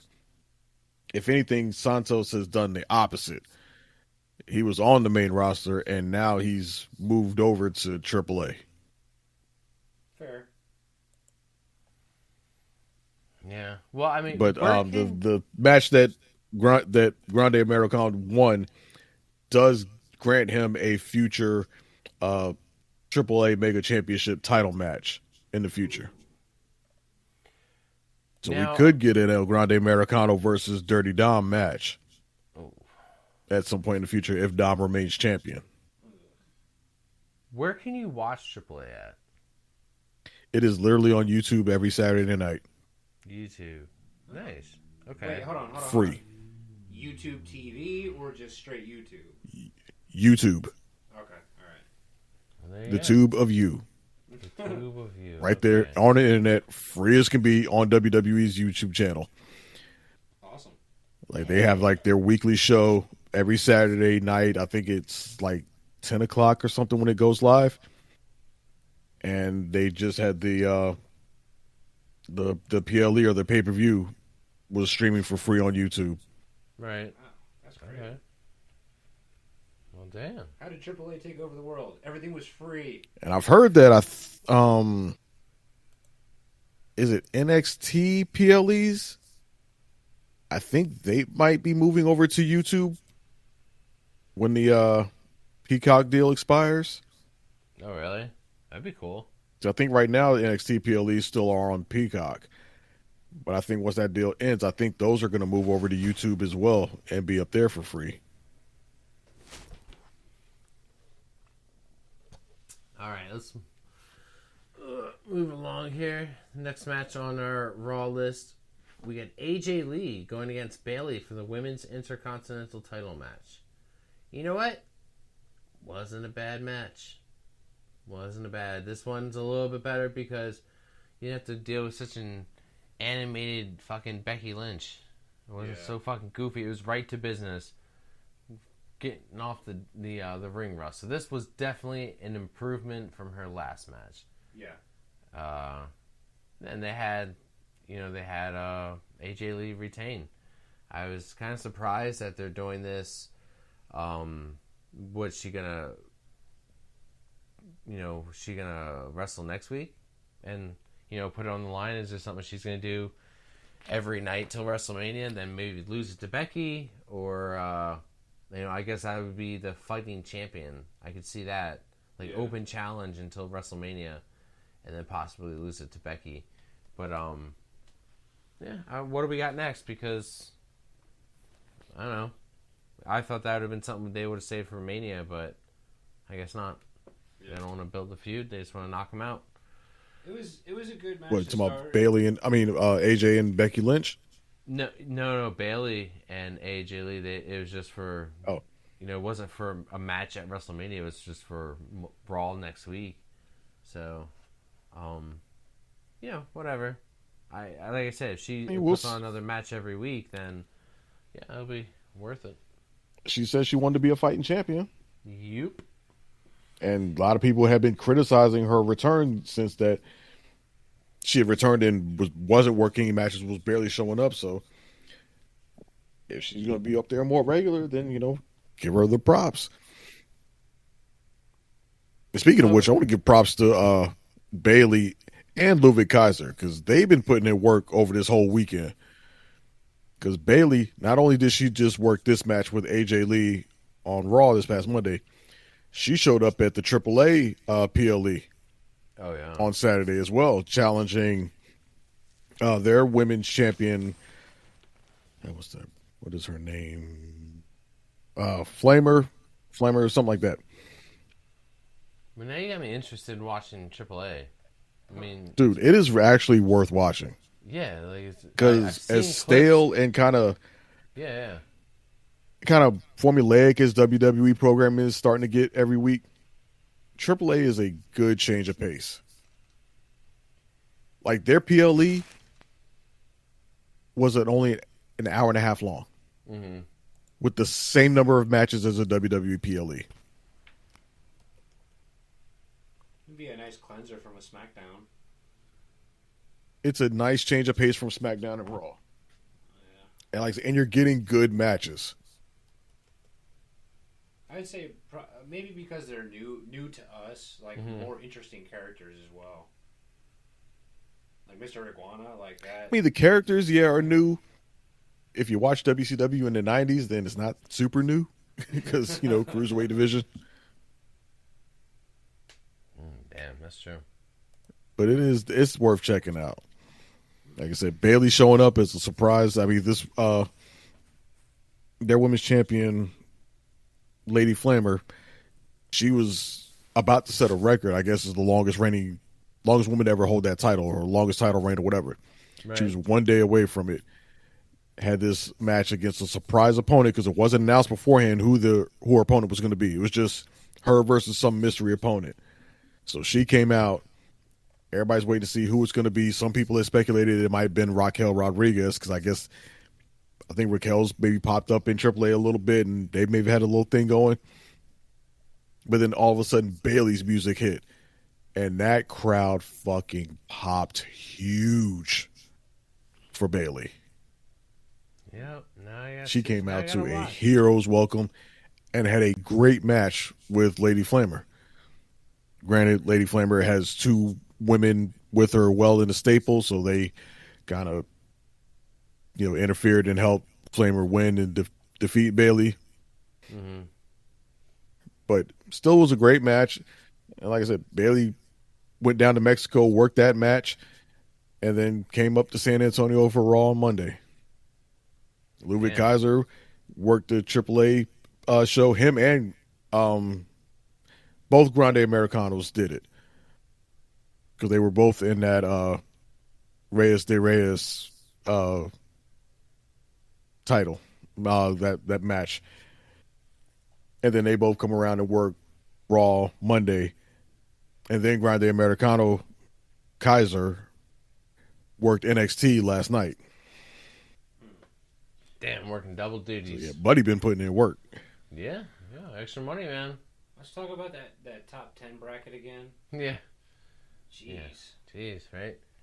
Talk about an awesome match that we had afterwards. Penta put his Intercontinental title on the line against Dragon Lee. So we had two decent Intercontinental matches on Raw.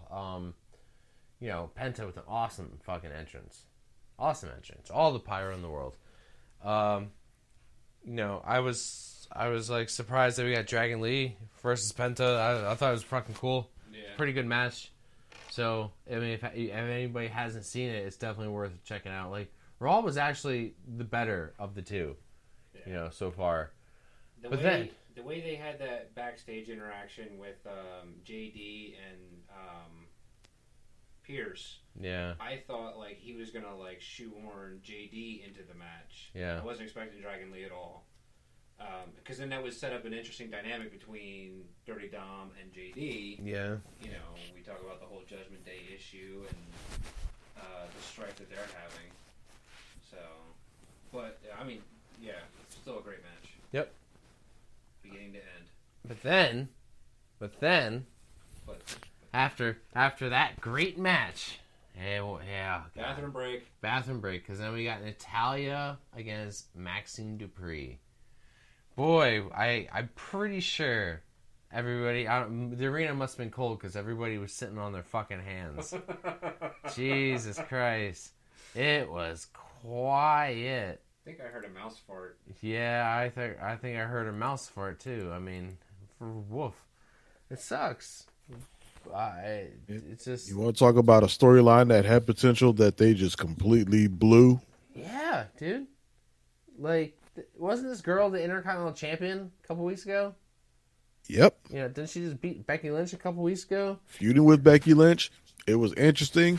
People were into Maxine Dupree. She was getting over. And then they just totally threw a wet fart in it with this natty heel turn and just snatched her right out of that and made no sense. The wettest of farts. The wettest of farts. Yeah, dude, very upsetting with what they're doing with her. I mean, now that she looks like a fucking joke now. I mean, she got choked out. By the way, all those vignette videos they showed of her beating Natalia, you know, and then, you know, Natalia would have her in the ankle. Yeah, Natalia beat the crap out of her in the dungeon and all that. And she's like, again. And then until she finally, like, was able to get Natty to tap and stuff and, like, overcome Natty, and then she got her ass handed to her. By the way, yeah, Natty looks like Shayna Baszler was like, hey, you can use my gimmick and my makeup. You can use it all. Actually, here's my mouthpiece. I don't need it no more. Like, ooh, I'm going to doodle some letters on it. Yeah, I thought, oh, we've seen this gimmick before. And that didn't work out well either. The problem is they rushed the storyline along. Yeah. They didn't give it time to cook and develop and allow fans to really get invested as much as they needed to before making the turn. I mean, it's like they just had cliff notes. They just jumped from point A to point B. Right. Like, okay, show the training in the dungeon. All right. Challenge for the title. Champion. Defend against this person. Natty back. Turn. Mm-hmm. And now these two go back and forth ad nauseum for the next however many months.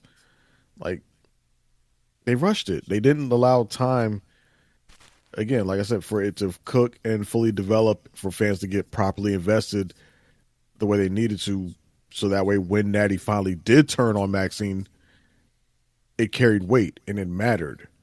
Mm-hmm. Instead, they rushed it and it just kind of seemingly came out of nowhere. Yep. All right, and then after that, we got a rematch of Stephanie Vaquer versus Raquel Rodriguez. With I think Liv was on the sidelines, correct? Yeah, she was ringside. Yeah, ringside. Yep. Stephanie beat her a couple weeks ago, and she beat her again. So, yeah, that happened. So it was a good match. That's all I can say. Is just that happened. It wasn't Maxine and Natty, boring. Yeah.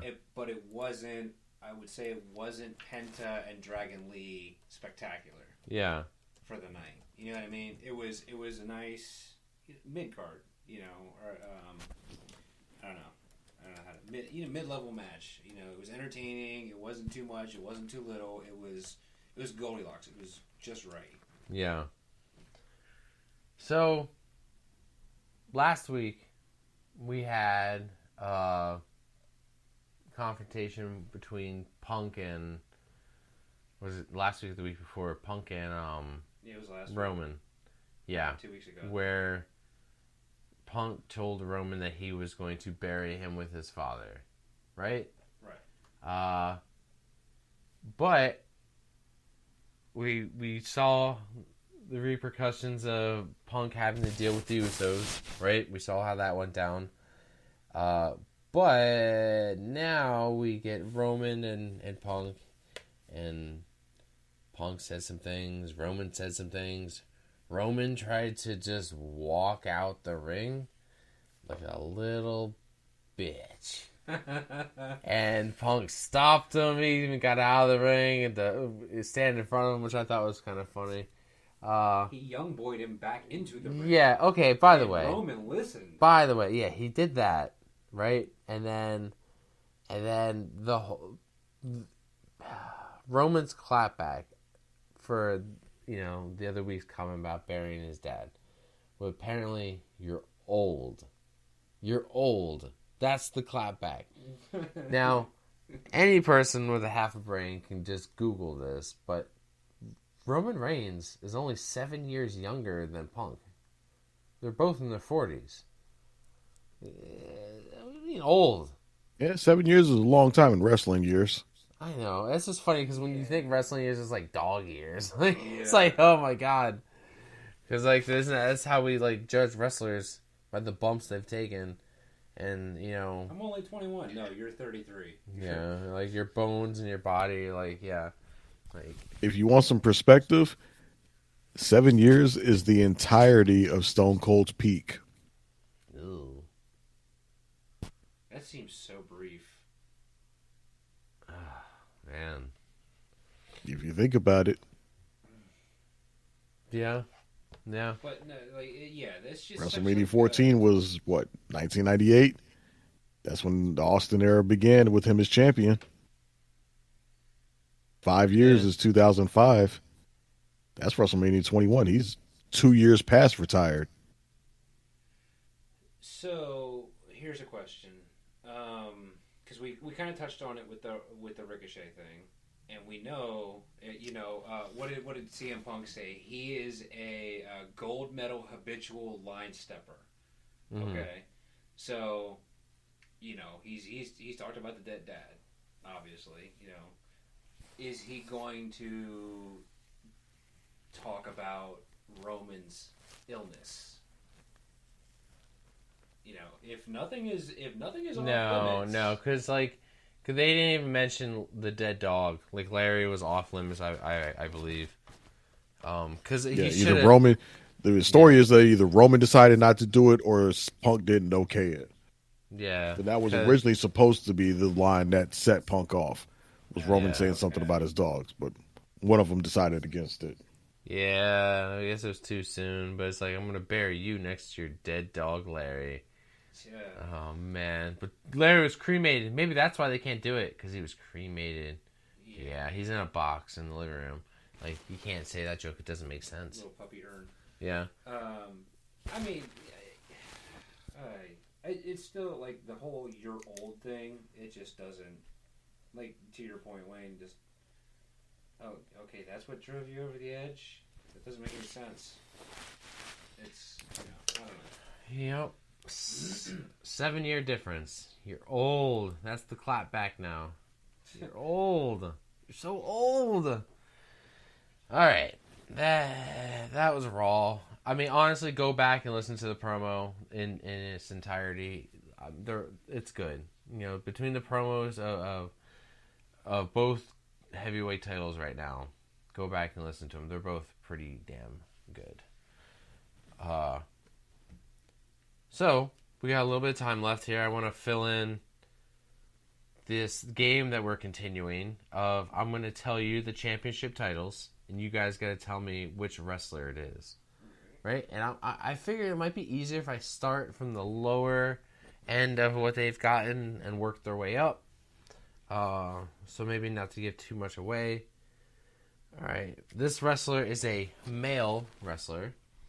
This person has won the Royal Rumble twice. This person has won the Money in the Bank briefcase.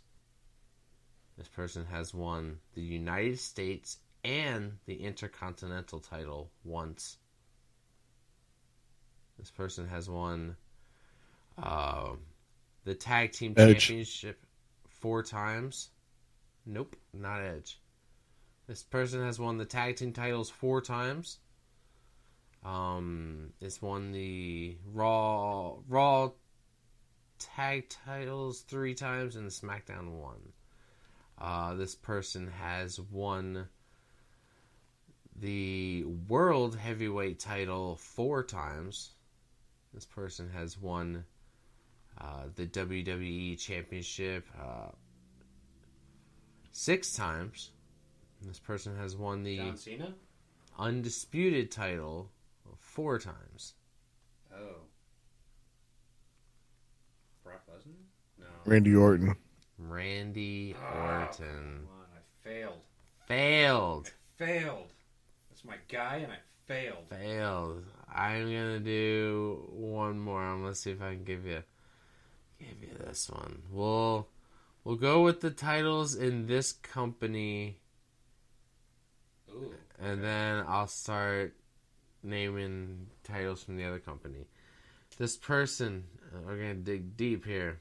This person has won the European Championship. Oh, an old wrestler. This person has won the Hardcore Championship. This person has won the Smackdown Tag Titles twice.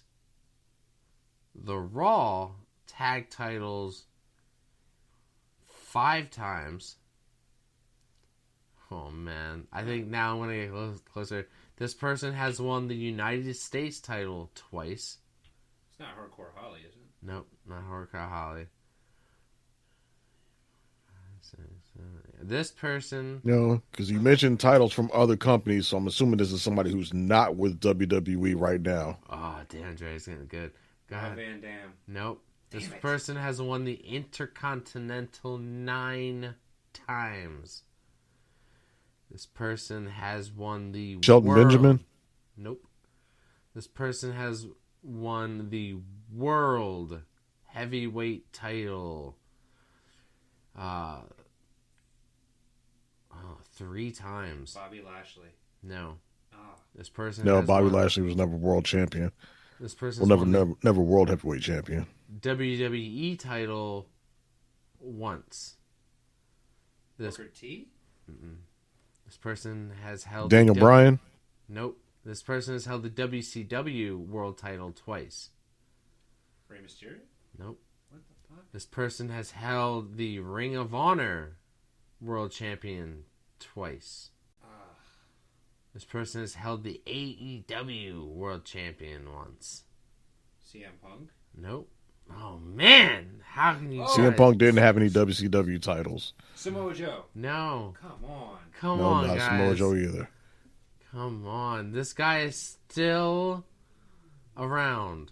Think about it. He's a Grand Slam champion. He's won even the European title, the Hardcore, the United States, the Intercontinental, the Tag Team titles. He's held... Edge? No, he's held both the red and blue tag titles at the same time. He's even held...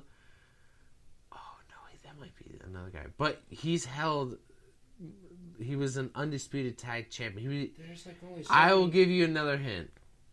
He is the first undisputed heavyweight champion. Chris Jericho. Chris Jericho. I thought when I gave you guys the AEW reference and Ring of Honor, you guys would have got that. But no, because I don't pay attention to either one of those. I was focused on the WCW thing. Yeah, that or the multiple Intercontinental title runs. Because as soon as you mentioned WCW, I was like, okay, that either means they held it during the Invasion sequence, or they actually were in WCW. Yeah. And wait, you said he was WCW champion twice? Yeah, because it counts when he won the title from The Rock, which was the WCW title. Correct. And I can't recall the time after that, but... Didn't The Rock win that from Booker T? I don't recall there being so, yeah. a time after that. Yeah, I don't recall that. Because he held the title Did he hold through the title? WrestleMania where he lost it to Triple H, and shortly after that, it became the Undisputed Championship. So he was never a 2-time WCW champion. Maybe it was... Because he wasn't a WCW champion when he was in WCW, except for the Cruiserweight title. I wonder if there was a time when they merged... Well, they merged the title a couple times, and then unmerged it, No. and remerged it. Now, I'm trying to think with the WCW, because it showed the WCW title twice. Anyway. They got it wrong then. They got it wrong. Unless they're counting a World Heavyweight Championship run, but as far as the actual WCW champion, no, he only had it one time. because he never had it in WCW. And like I said, the only time he got it in WWE was when he beat The Rock for it during the what was that? Vengeance? Whatever that pay-per-view was at the end of the year where they unified the titles. Mm-hmm.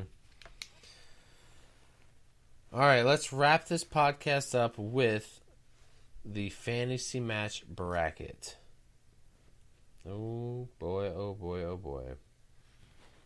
All right, we got The Rock versus Shawn Michaels, HBK, a match we've never gotten, a match a lot of us have always wanted to see, versus Shawn Michaels versus Eddie Guerrero.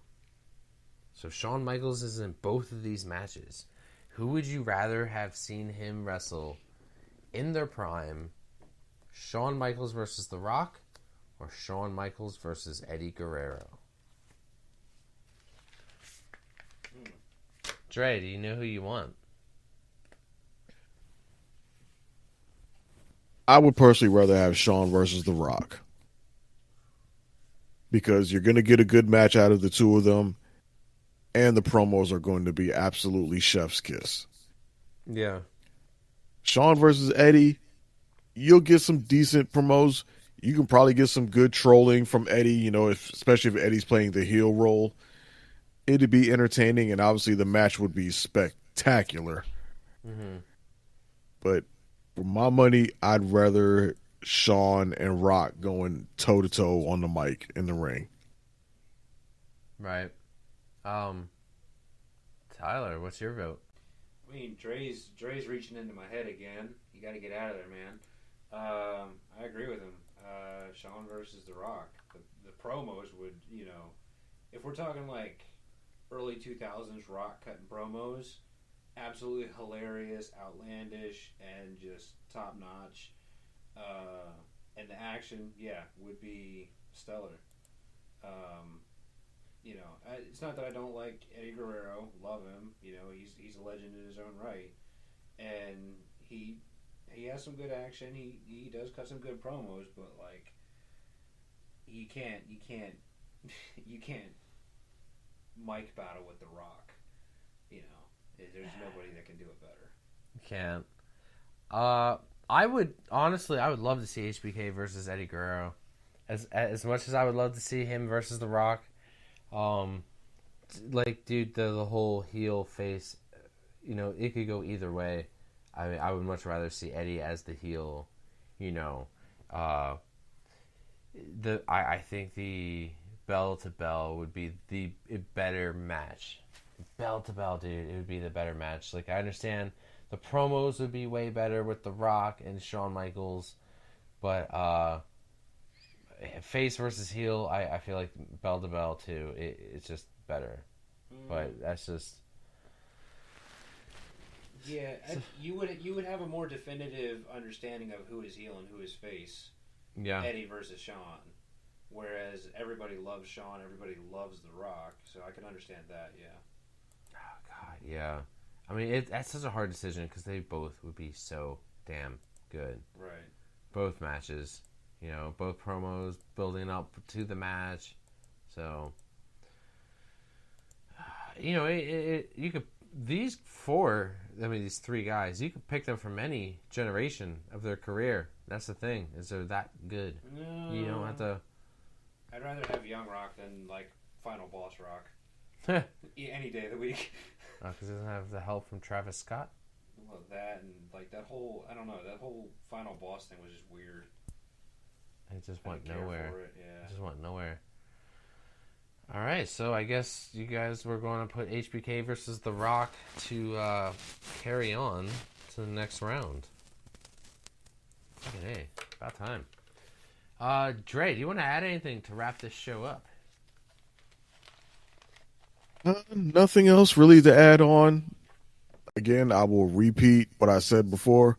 Obafemi better not fucking lose to Brock Lesnar at WrestleMania. But other than that, follow us on Instagram, Instagram.com/podcast championship wrestling. Yeah. Tyler, you want to plug anything before we get out of here? Well, I'm wary of promoting kindness anymore. You know, last week's message wasn't so well received. No, I mean, just, you know, hey, follow the podcast. Thank you all for having me, and you know, everybody stay safe out there. You fucking mark! You are the world's dumbest son of a bitch! The fact that day in and day out, for almost 6 years, I have proved to everybody in the world that I am the best on this microphone, in that ring, even at commentary. Nobody can touch me. You are not ready for Oscar! Because the Street Profits are up and we want the smoke. You're next! Talk about your songs, talk about John 3:16. Austin 3:16 says I just whipped your ass. Well, let me tell you something, brother.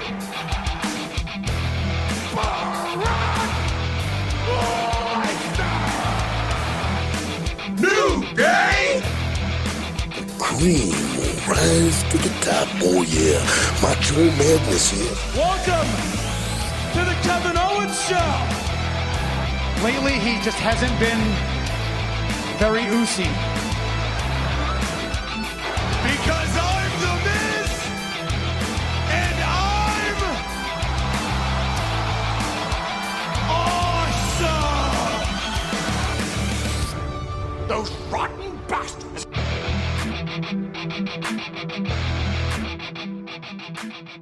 Bye-bye, bitch.